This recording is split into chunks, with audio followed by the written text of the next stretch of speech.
Jean-Louis, après Bakou, on revient cette semaine sur un circuit beaucoup plus court, le Grand Prix d'Autriche. Il avait réussi à Nico Rosberg qui a remporté les 2 dernières éditions. Alors est-ce que c'est le moment pour l'Allemand de creuser l'écart au championnat? Oui, tout à fait, parce que il a, comme vous dites, remporté les 2 dernières victoires.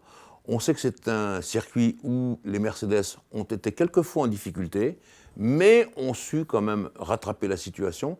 Et ça a été souvent le cas de Rosberg et non pas de Hamilton, naturellement, qui a eu des problèmes.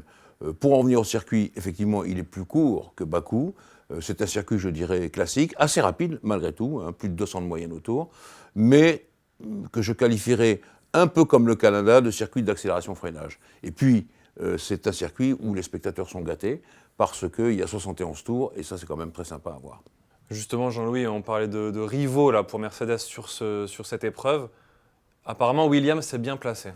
Alors, l'an dernier, les Williams avaient même mené le début de la course après avoir fait des temps canons en qualification.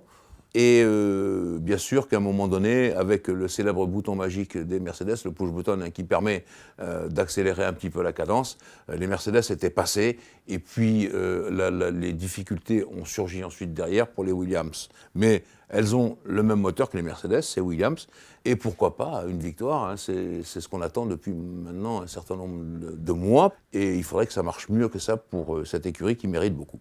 À la fois, c'est un peu une nouvelle course cette année puisque le circuit a été refait. Alors quelles sont les nouveautés à attendre? Alors, déjà, la configuration du circuit, elle est simple, hein. On a des voitures très proches du sol, pour beaucoup d'effets de sol.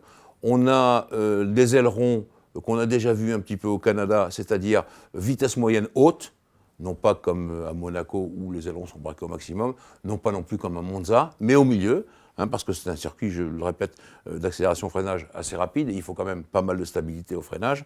Maintenant, tout ça, ce que je vous dis, ça c'est la théorie, parce que dans la pratique, il y a autre chose. Il y a premièrement la météo, qui est extrêmement peu souriante. Et on sait très bien, j'en ai passé les Grands Prix d'Autriche sous la pluie, et là ça peut arriver, on est dans les montagnes. Dans les montagnes, les orages sont soudains, hein.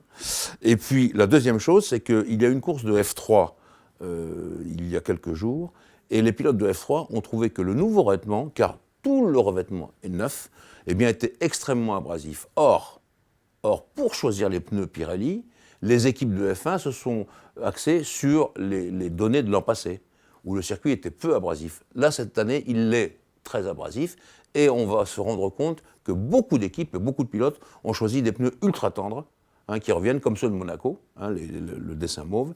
Et ça, eh ben, c'est toute l'incertitude de ce Grand Prix d'Autriche.